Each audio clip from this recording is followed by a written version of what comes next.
Last class में हमने discuss किया था किसके बारे में, सेक्स डिटर्मिनेशन के बारे में, यानी कि लिंग निर्धारण के बारे में। और अपने सिलेबस में लिंग निर्धारण जो है वो एक तो मानव का दे रखा है और दूसरा लिंग निर्धारण दे रखा है मधुमक्खी का। ठीक है, लास्ट में हमने डिस्कस किया था कि लिंग निर्धारण के लिए हम तीन चीज़ें पढ़ेंगे। एक तो लिंग निर्धारण का गुणसूत्रीय आधार या गुणसूत्रीय सिद्धांत कि कौन कौन से गुणसूत्र होते हैं, दूसरा अगुणित द्विगुणित विधि, और तीसरा था कोशिकीय आधार, जिसमें अपने पास में गुणसूत्रीय सिद्धांत और जो अगुणित द्विगुणित विधि है उनको डिटेल में हमें समझना है। पहली बात की थी गुणसूत्रीय सिद्धांत, जिसमें ये बताया था कि दो प्रकार की संततियाँ हो सकती है या दो प्रकार के जो है वो गुणसूत्र हो सकते हैं। एक तो होते हैं समयुग्मजी, दूसरे होते हैं विषमयुग्मजी। पहले बोला था हमने नर अगर विषमयुग्मजी हो तो क्या होगा, दूसरा बोला था नर समयुग्मजी हो तो क्या होगा। नर अगर विषमयुग्मजी का मतलब है कि गुणसूत्र कौन से, जैसे मानव की बात करें तो XX पाए जाते हैं मादा में, XY पाए जाते हैं। तो नर विषम युग्मता में हमने दो प्रकार पढ़े थे। एक तो पढ़ा था कौन सा, XX XY, दूसरा पढ़ा था XX। ये तो नर विषम युग्मजी हो गए। किन के अंदर थे, ये XX XY मानव में था, ये किस में था, ड्रोसोफिला में था। XX की बात करें ये किस में था बेटा, टिड्डे के अंदर था, तिलचट्टे के अंदर था और एस्केरिस के अंदर था। और इसी के जैसी हमने बात की थी कि अगर नर समयुग्मजी हो तो उसको हमने बोला था ZZZW, और चौथा बोला था ZZZ, जिसमें ये नर है और ये क्या है बेटा, मादा। ये वाला किस में था, पक्षियों के अंदर। ये वाला किसके अंदर था बेटा, ये उसमें मुर्गियों के अंदर, है ना। ZZZW पक्षियों के अंदर था, मुर्गियों के अंदर था, और क्या बताया था, हाँ, सरीसृपों के अंदर। और ZZZW किस में बताया था, कुछ मछलियों में भी और कुछ मक्खियों में भी ये चीज़ हमने दिखाई थी। तो ये तो कल वाली क्लास में हम कर चुके थे। आज ध्यान देना, मधुमक्खी के जीवन चक्र के बारे में आप पढ़ते हो, एग्रीकल्चर सब्जेक्ट में पूरा पढ़ते हो, नहीं पढ़ते कोई बात नहीं, आज समझा देंगे। दूसरा अपना हेडिंग था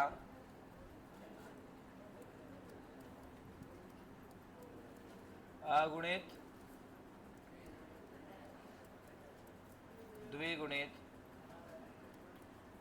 विधि, जिसको हैप्लॉइड डिप्लॉइड मेथड कहते हैं।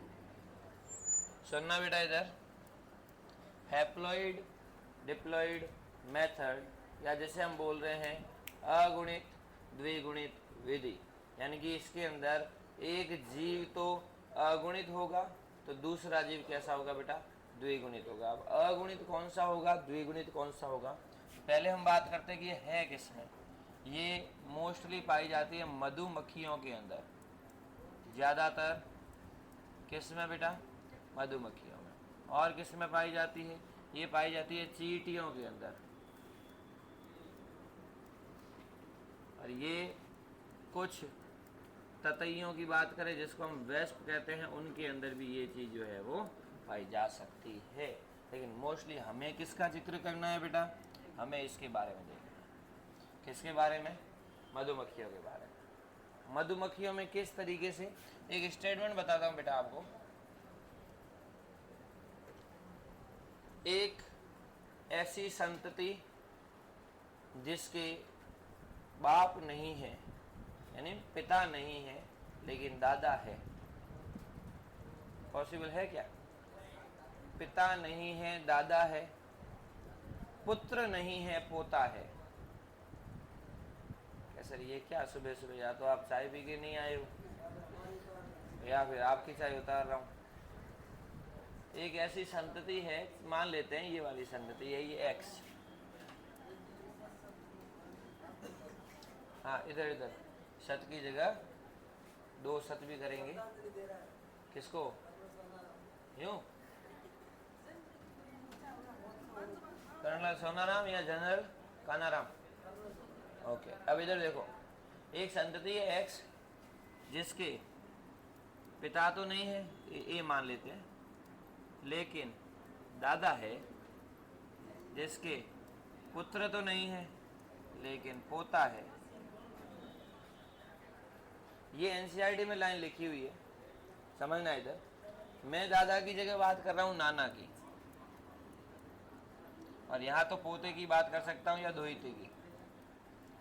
देखो दोनों को इंग्लिश में ग्रैंड पेरेंट्स बोला जाता है और ग्रैंड सन बोला जाता है, मतलब कि दादा दादी वाली जनरेशन और पोते वाली जनरेशन। ऐसा कभी पॉसिबल है क्या? इस मधुमक्खियों में ऐसा जो है पॉसिबल हुआ है। कैसे होता है एक बार ध्यान देना। इधर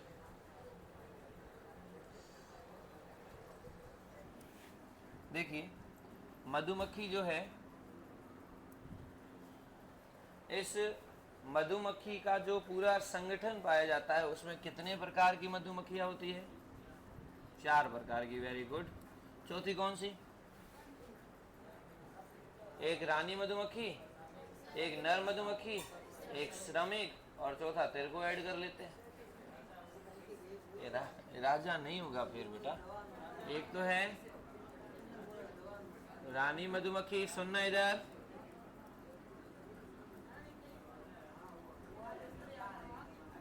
अरे बेटा वो आगे को नहीं, वो बीजी है रानी।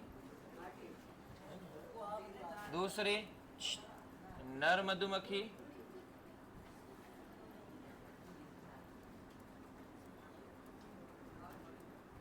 और तीसरी श्रमिक मधुमक्खी।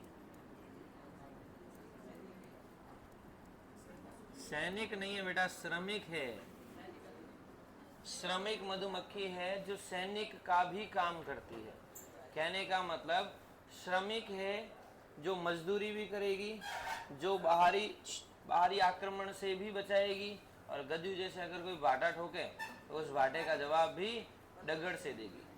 ठीक है, अब देखो है क्या रियल में चीज। यहाँ से क्वेश्चन आता है कि जो रानी मधुमक्खी है वो कैसी होती है बेटा? द्विगुणित। कैसी होती है? और ये जनन कर सकती है, इसलिए क्या लिखेंगे? जननक्षम। क्या लिखेंगे बेटा? और इसमें गुणसूत्रों की संख्या कितनी होती है? 2n बराबर। पहली चीज समझ में आई। दूसरी बात करें, नर मधुमक्खी कैसी होती है?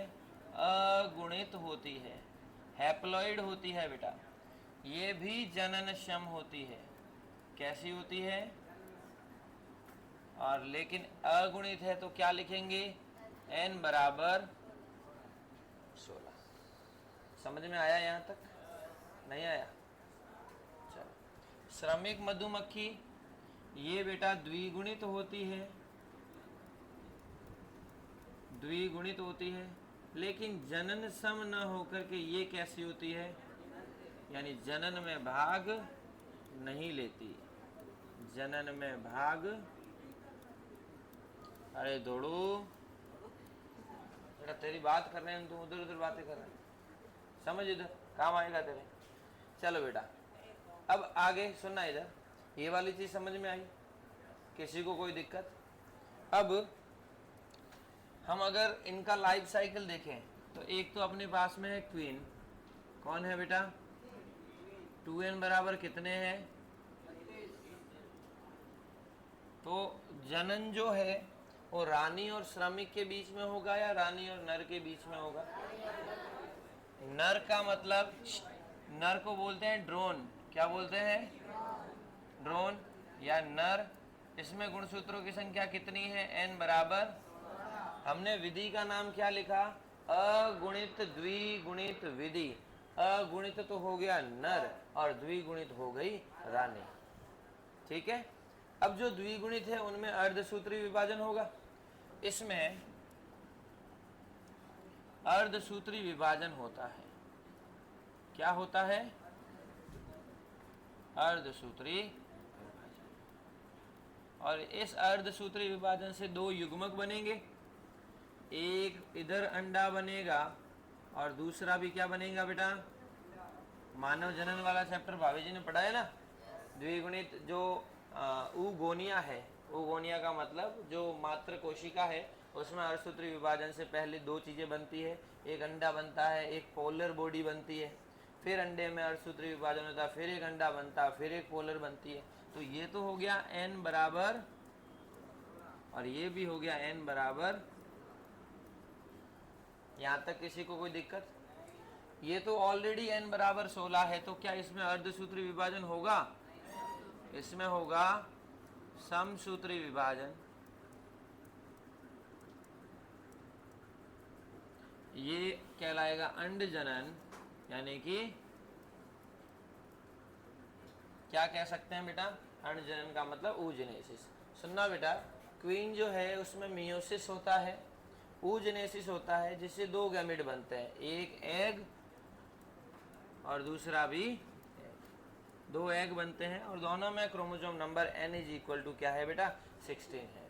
अब बात करते हैं ड्रोन, उनमें माइटोसिस होता है। माइटोसिस का मतलब इसमें हम अंड जनन ना कह के क्या कहते हैं बेटा, शुक्र जनन होता है, शुक्र जनन, जिसको स्पर्मेटोजेनेसिस कहते हैं, जिससे एक शुक्राणु का निर्माण होता है।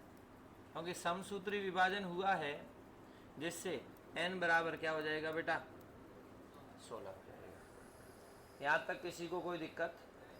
पीछे वाली जनता, यहाँ तक किसी को कोई दिक्कत? अब आगे देखो, इन दोनों में से एक अंडा और इधर से ये शुक्राणु, दोनों का आपस में निषेचन होगा। निषेचन होगा, निषेचन से किसका निर्माण होगा बेटा, युग्मनज का निर्माण होगा, जायगोट का निर्माण होगा, जायगोट का फॉर्मेशन होगा। इस जायगोट में क्या होगा बेटा, 2n बराबर, इधर से n 16 आया, इधर से भी n 16 आया, तो मिलकर के युग्मनज बन जाएगा। वो कैसा होगा, 2n होगा। यहाँ तक किसी को कोई दिक्कत? इस युग्मनज से आगे चल करके क्या बनेगा,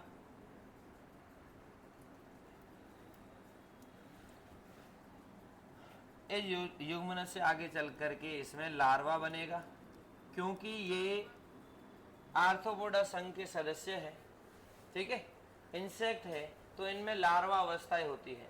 लार्वा बनेगा, आपने सुना है ना कि पहले अंडा, फिर लार्वा, फिर प्यूपा, फिर वयस्क, ये सब संरचना पढ़ी है ना। तो अपन बात वही करते हैं कि यहाँ पर जो पहला जाइगोट बना 2n बराबर 32 बना, ये आगे चल करके क्या बनाएगा, लार्वा बनाएगा। इस लार्वे को कहाँ बन रहा है, ये सारी चीजें बेटा छत्ते में ही बन रहा है या कहीं और बन रहा है? छत्ते में दो प्रकार के शहद होते हैं, हनी होते हैं। एक होता है सामान्य शहद, क्या होता है, और एक होती है रॉयल जेली। नाम सुना है, रॉयल जेली, प्रोटीन से भरपूर, प्रोटीन से भरपूर, ठीक है, एक पदार्थ रहता है जिसे रॉयल जेली कहते हैं। सुनना बेटा, ये जो लार्वा बने हैं, इन लार्वा से जो भी मधुमक्खियां निकलेगी, उनमें से एक मधुमक्खी तो क्या खाएगी, रॉयल जेली खाएगी, बाकी मधुमक्खियां क्या खाएगी, सामान्य शहद। तो जिनको भी भोजन के रूप में रॉयल जेली दी जाती है, वो तो आगे चल करके क्या बन जाती है बेटा, रानी मधुमक्खी बन जाती है। सुनना इधर, जिनको भी फूड की फॉर्म में हम रॉयल जेली देते हैं, वो तो रानी मधुमक्खी बन जाती है, यानी कि 2n बराबर क्या बन जाता है बेटा, यानी कि ऊपर वाले में जब ये भी जनन स्टार्ट हुआ तो ये भी रानी कहीं से तो आई है, तो ये वो रानी जो है वो यहीं से बनती है। अब इसमें वापस वही प्रोसेस स्टार्ट होगी। जो भी सामान्य शहद खाते हैं वो श्रमिक बनते हैं। क्या बनते हैं बेटा, वर्कर बनते हैं, श्रमिक बनते हैं। ये जो वर्कर हैं ये कैसे होंगे बेटा, ये भी द्विगुणित होंगे। ये कैसे होंगे, डिप्लॉयड होंगे, द्विगुणित होंगे, लेकिन ये कैसे होंगे बेटा? बंध्य होंगे, मतलब जनन में भाग नहीं लेंगे, स्टेराइल होंगे। ये रानी भी द्विगुणित होगी, ये रानी भी द्विगुणित होगी, लेकिन ये कैसी होगी बेटा? जननक्षम होगी, आगे चल करके जनन में भाग लेगी। मधुमक्खी के सामाजिक संगठन में हमने कितनी चीजें पढ़ी? 3 चीजें, रानी मधुमक्खी, नर मधुमक्खी और श्रमिक मधुमक्खी। रानी मधुमक्खी को अभी हमने बना लिया, क्योंकि जो रॉयल जेली खाती है वो रानी मधुमक्खी कहलाती है। जिनको सामान्य शहद दिया जाता है वो क्या बन जाती है बेटा? श्रमिक बन जाती है। ये मधुमक्खियों का जीवन चक्र समझ में आया? ये जीवन चक्र चलता ही रहता है, चलता ही रहता है, यहाँ तक किसी को कोई दिक्कत नहीं। तो बताओ बेटा, नर कहाँ है? ये भाई साहब कहाँ से आए? भगवान ने ऊपर से गिराए, रानी मधुमक्खी एक कली है, उसको जाके सहारा दे। हाँ सर, बताओ बेटा, रानी तो हमने बना दी, श्रमिक भी बना दिया, तो ये भाई साहब कहाँ से आए बताइए? दोनों के बीच में से हैं? श्रमिक से। अरे बेटा, श्रमिक बंदे हैं, ये न तो बच्चा पैदा कर सकते हैं, न ही जनन में भाग ले सकते हैं। एक और आपकी चीज बताऊं, सुनना बेटा, सबसे इंपॉर्टेंट चीज, जो जेनेटिक्स पढ़ रहे हो, जिसे जेनेटिक्स का फादर कहा जाता है वो है ग्रेगर जॉन मेंडल। मेंडल ने सबसे पहले जो अपने प्रयोग स्टार्ट किए थे वो मधुमक्खी पर ही स्टार्ट किए थे, लेकिन सबसे पहले प्रयोग स्टार्ट किए थे वो मधुमक्खी हनी बी पर स्टार्ट किए थे। लेकिन उसको दिक्कत ये आई कि उसने एक बार तो जनन कराया रानी का और नर का, तब तो संततियां उत्पन्न हो गई। फिर उसने एक बार और, उसको ये नहीं पता कि कौन सी रानी थी, कौन सा नर था, कौन सा श्रमिक था, उसको बंध्यता के बारे में पता नहीं था, अगुणित द्विगुणित के बारे में पता नहीं था। तो उसने 2 मधुमक्खियों का संकरण करवाया, तो एक बार तो संतति पैदा हो गई। फिर दूसरी बार 2 मधुमक्खियों का संकरण कराया तो संतति पैदा हुई नहीं। कैसे होगी? पहले बार में तो रानी और नर ले लिया था, दूसरी बार में श्रमिक और नर ले लिया, श्रमिक और जो है वो रानी ले ली थी, और उसको इस चीज़ का नॉलेज था ही नहीं, और इसका नॉलेज नहीं था, इसलिए उसने इन एक्सपेरिमेंट को बीच में ही छोड़ दिया था। अब सुनना बेटा, इधर नर भाई साहब को यहाँ ले आते हैं। नर, ये दूसरा वाला जो अंडा है ना, ये फ्री पड़ा है, अभी तक आपने इस पर ध्यान नहीं दिया। ये जो रानी मधुमक्खी का दूसरा अंडा है, इस अंडे में होता है अनिषेक जनन। क्या होता है? नाम सुना कभी? पहले चैप्टर में हमने बोला था, क्या बोला था? बिना निषेचन के अंडा भ्रूण में बदल जाता है, याद आया? अनिषेक, अ का मतलब बिना, निषेक का मतलब निषेचन, और जनन का उत्पाद होता है भ्रूण। तो बिना निषेचन के अंडा भ्रूण में बदल जाता है। तो ये जो अंडा है एक साइड में बचा था, इनमें निषेचन नहीं होता, ये असंग जनन की प्रक्रिया से सीधे क्या बना देता है बेटा? नर ड्रोन बना देता है। और ये नर ड्रोन कैसा होता है? अगुणित होता है। अगुणित क्यों होता है बेटा? क्योंकि ऊपर अंड कोशिका भी कैसी होती है? अगुणित होती है, निषेचन नहीं होता। हमने पढ़ा था असंजनन, याद आया आपको? प्लांट के रेफरेंस में असंजनन, एपोमिक्सिस पढ़ा था कि जो अंडा है वो सीधे के सीधे भ्रूण में बदल जाता है। तो ये अगुणित होगा और कैसा होगा बेटा? जननक्षम होगा। समझ में आया यहाँ तक? अब देखो बेटा, सुनना इधर, वापस लाइफ साइकिल स्टार्ट करते हैं। ये नर बन गया, ये रानी बन गई। ये नर और ये रानी आपस में क्या करेंगे? वापस इस नर में समसूत्री विभाजन होगा और क्या बनेगा? शुक्राणु बनेगा। इस रानी में अर्धसूत्री विभाजन होगा और क्या बनेगा? 2 अंडे बनेंगे। क्लियर? एक अंडा वापस इस नर से मिलेगा, एक अंडा फिर रह जाएगा, उससे वापस नर बन जाएगा, और जो इससे एक अंडे से ये नर मिला था उसमें वापस क्या होगा? युग्मनज बनेगा, लार्वा बनेगा, फिर उसको सामान्य शहद दिया जाएगा, फिर रॉयल जेली दी जाएगी, फिर रानी बनेगी, फिर श्रमिक बनेगा। रानी में फिर अर्धसूत्री विभाजन होगा, 2 अंडे बनेंगे, एक अंडा तो इससे वापस जो बनेगा उससे मिल जाएगा। ये प्रोसेस चलती रहती है। वापस रिपीट कर रहा हूँ, ये नर ड्रोन जो बना, इस रानी मधुमक्खी में फिर अर्धसूत्री विभाजन होगा और कितने अंडे बनेंगे? 2 अंडे बनेंगे। एक अंडे से कौन मिल जाएगा? नर ड्रोन मिल जाएगा। ये देख लो, 2 अंडे बने, एक अंडे से कौन मिल गया? नर ड्रोन। दूसरा अंडा जो बचा है वो वापस क्या बनाएगा? नर ड्रोन बनाएगा, नहीं बनाएगा? तो अंडा जो मिला है वो युग्मनज, लार्वा, सामान्य, रॉयल, ये प्रोसेस जो है आगे से आगे चलती रहती है, चलती रहती है। कि अब सर हमें वो चीज़ बताओ जो आप अपनी चाय नहीं पी के और हमारी चाय को उतार रहे हो। देखो इधर, ये कौन है बेटा? पोता, सॉरी पुत्र। इस पुत्र का ये कौन है? ये बाप है, अंड कोशिका है, ध्यान बाप पे ही टिका है। ये नर है, मतलब ये पुत्र है। इस पुत्र की ये कौन है? माँ है। माँ है जो सीधे की सीधे किस में बदल गई? नर में।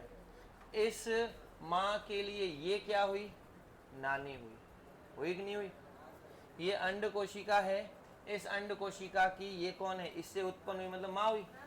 हाँ, तो इसकी ये माँ है तो इसकी ये क्या हुई? नानी हुई। तो ये भाई साहब इसके क्या लगे? नाना लगे। तो इस भाई साहब के मदर तो है, फादर है क्या? फादर नहीं है, लेकिन नाना और नानी तो है कि नहीं है? लेकिन जब ये भाई साहब किससे संकरण करते हैं? इससे जो 2 अंडे बनेंगे उनमें से एक अंडे से संकरण करेंगे। चलो ये देख लेते हैं। ये नर जो था वो एक अंडे से संकरण करता है और क्या बनता है? युग्मनज बनता है। ठीक है, युग्मनज से क्या बनता है? वापस इधर श्रमिक बनेगा और इधर रॉयल जेली बनेगी, है ना? तो ये जो ये जो नर ड्रोन बना है, इस नर ड्रोन में सीधा क्या हुआ बेटा? समसूत्री विभाजन हुआ। समसूत्री विभाजन मतलब इसने आगे किसी पुत्र को जन्म, इसने आगे चल करके किसी भी बेटे को जन्म नहीं दिया। यानी कि बीच में जो अर्धसूत्री विभाजन होना चाहिए वो है ही नहीं। इससे सीधा कौन बना? श्रमिक बना। इससे सीधा कौन बना? श्रमिक बना। इससे सीधी कौन बनी? रानी मधुमक्खी बनी। यानी कि ये अगर बीच में पुत्र है तो पुत्र के ऊपर बाप है क्या? लेकिन नाना आ गया, नानी भी आ गई, बेटी को दे तो दिया, फिर पता चला कि बेटी के पास में जमाई सा है ही नहीं। चलो इधर देखो, ये नर है, सुनना इधर, ये नर किससे संकरण करता है? ये नर एक अंडे से संकरण करता है। तो किसका निर्माण होना चाहिए? पुत्र का निर्माण होना चाहिए। देखो जैसे इनमें अर्धसूत्री विभाजन हुआ है, नर में भी क्या होना चाहिए? लेकिन नर पहले से ही कैसा है जिससे किसका निर्माण हो जाता है? एक शुक्राणु का। वो आगे चल करके सीधे किस में बदल जाता है? लार्वा में। लार्वा किस में बदल जाता है? श्रमिक में। श्रमिक के पास में कौन बनती है? रानी मधुमक्खी। मतलब इसके पास में पुत्र के पास बाप नहीं है, नाना नानी है, इस पुत्र के पास में पुत्र नहीं है। यानी कि यहाँ वाली जो चीज होनी चाहिए वो नहीं है, लेकिन डायरेक्ट कौन बने? समझ में नहीं आया? वापिस देखो बेटा, इधर ध्यान दो। ये अपने पास में पुत्र है, कौन है? नर। इसके बाप तो नहीं है, पता चल गया, लेकिन ऊपर वाली चीज है। इसी नर की तरफ वापिस आओ। इस नर से नीचे क्या बननी चाहिए? अर्धसूत्री विभाजन से अपने पास में 4 संतानें बननी चाहिए। एन एन एन एन आपको जो मानव जनन वाले चैप्टर में पढ़ा रखी होगी, बननी चाहिए। लेकिन यहाँ बन रही है क्या? नहीं बन रही है, सीधा शुक्राणु बन रहा है। मतलब ये वाली चीज कहीं ना कहीं मिसिंग है। लेकिन ये जो शुक्राणु है सीधा किससे मिल रहा है? अंडे से मिल रहा है, जिससे किसका निर्माण हो रहा है? युग्मनज। और ये युग्मनज मतलब कि ये अंडा आगे चल करके सीधा क्या बनाएगा? और लार्वे से 2 प्रकार की मधुमक्खियां निकलेगी। क्या निकलेगी? एक मतलब सिर्फ 2 मधुमक्खी नहीं, 2 प्रकार की मधुमक्खियां। एक तो जो रॉयल जेली खाएगी वो क्या होगी? रानी। बाकी सारी क्या होगी? तो इस श्रमिक को मैं इसका क्या बोलूं? इसका क्या बोलूं? ये चीज है ही नहीं, ये चीज है ही नहीं। अपने एनसीईआरटी में थोड़ी सी यहाँ पर मिस टाइप दे रखी है, उसको अपन लिख लेंगे। अब सुनना बेटा, एक चीज और बता दूं, एक पूरे छत्ते में रानी की संख्या कितनी होती है? नर जो है उनकी संख्या तो होती है, आपस में होड़ रहती है, लेकिन उनमें से पहुंचता कितना है? बाकी सारे कैसे होते हैं? श्रमिक। समझ में आया? अरे समझ में आया क्या? अपने साकार एम्पायर की बात करें तो नर तो एक ही है, कौन? डिबिसर। रानी का कोई अता पता, श्रमिक भरे पड़े। चलो इधर देखो बेटा, सुनना इधर, सुनिए सुनिए, इधर देखना बेटा, ये रानी मधुमक्खी, सुनना इधर, रानी मधुमक्खी अर्धसूत्री विभाजन से जब 2 अंडे उत्पन्न करती है, अंडे उत्पन्न करने के बाद में एक अंडा तो किससे मिल जाता है? रानी मधुमक्खी अंडा उत्पन्न करने के बाद में, मतलब जनन करने के बाद में मर जाती है। अगर नहीं मरेगी तो ये तो रानी मैडम बैठे ही है, एक रानी और बन जाएगी। अगर नहीं मरती है तो ये रानी आती है और उसको छत्ते से नीचे फेंक देती है और वो अपने आप परलोक सिधार जाती है। अब नरक जाएगी कि स्वर्ग जाएगी वो उसके कर्मों पर डिपेंड है। तो नर भाई साहब भी क्या करते हैं, सिर्फ एक बार जनन करते हैं, फिर इनका भी टाइम आ जाता है, ये भी अपने डीपी सर की तरह अगर शादी कर ली तो ठीक है, वरना फिर साथ में परलोक है। बियाड़ बियाड़ करे। चलो यहाँ तक जी समझ में आई बेटा?